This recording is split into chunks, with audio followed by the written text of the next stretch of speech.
And she did. She woke me, and she was just screaming into the phone. I remember, I can almost get upset about it now because the violence of her screams. I couldn't understand what she was saying at first. I got her to slow down. And then she told me, Don is dead. He hung himself. I found him. An event that certainly altered the rest of her life. If she was on shaky ground emotionally before that event, it brought her to a completely new level. Jessica Savitch's life had become a nightmare. Her first marriage failed after only 10 months. She was banished from reporting for NBC's nightly news and scared into ending a pregnancy. Now the death of her second husband, Don Payne, who had hung himself with her dog's leash, was enough to nearly push her over the edge. She was very frightened of everything. I remember her saying to me in one of our late-night calls, every time I'm happy, every time things are good, life slaps me down.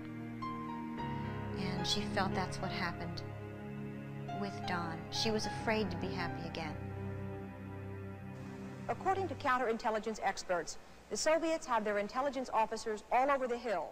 On screen, she got tough, exposing secret agents with a special report about spies in the U.S. Clearly, there are more spies among us.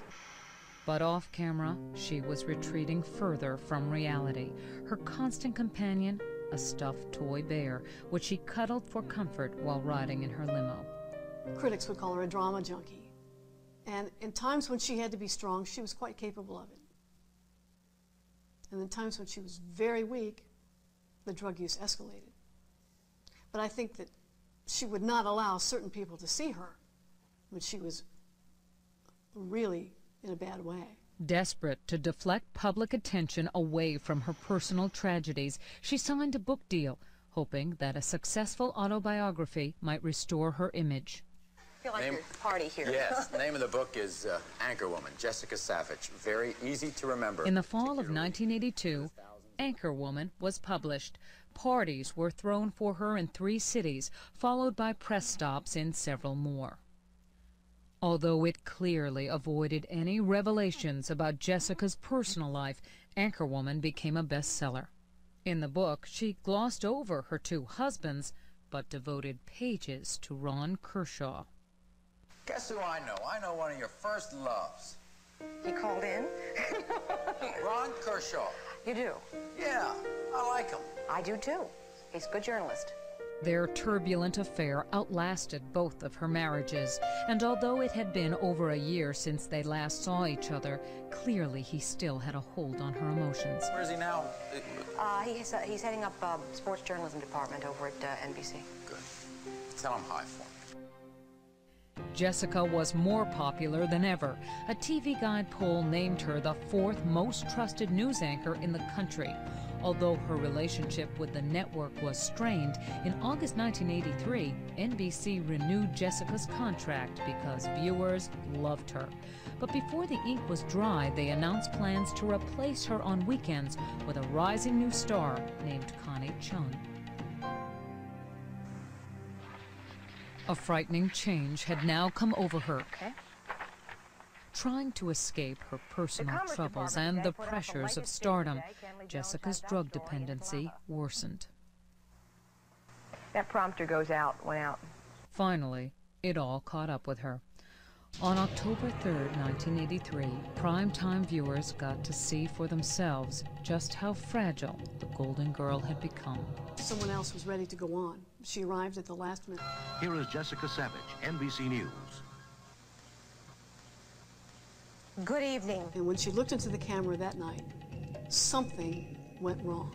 President Reagan has canceled his planned visit to the Philippines. The White House blamed the press of congressional business, but did not deny fear for the president's safety. She was glassy-eyed. She was thick-tongued. Who knows what really happened that night? The Supreme Court today left intact rulings of constitutional right to own a handgun. It's a shocking thing to view because she is beyond vulnerable. She's falling apart. Jessica Savitch in New York. More news later on this NBC station and on NBC News overnight. She blamed her failure on a teleprompter malfunction. She said she'd had a glass of wine with dinner and that it was a bad reaction to prescription painkillers. But many simply saw it as proof of her drug problem. The entire incident lasted only 43 seconds, just long enough to end a career and destroy a dream. The White House blamed the press of congressional business, but did not deny fear NBC for the didn't keep president's copies safety. of their news The Supreme digests, Court but years today later, left this back one ruling the resurfaced. Constitutional right to own a handgun. But the damage was done.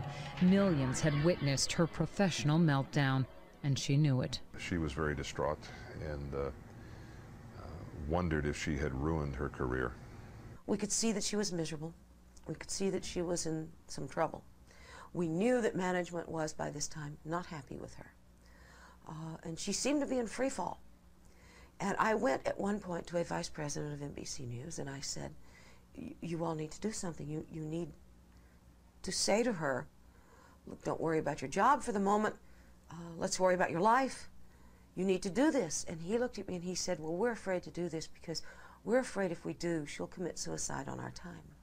Jessica had sacrificed it all for stardom. Without her career, she realized her life was empty.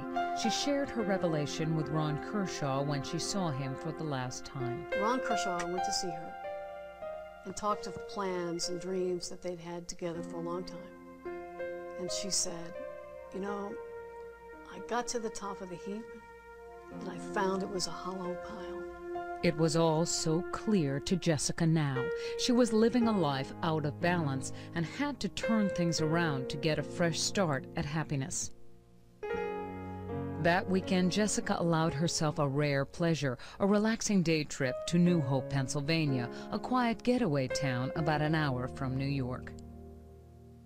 She was on a date with someone new, Martin Fishbein, vice president of the New York Post.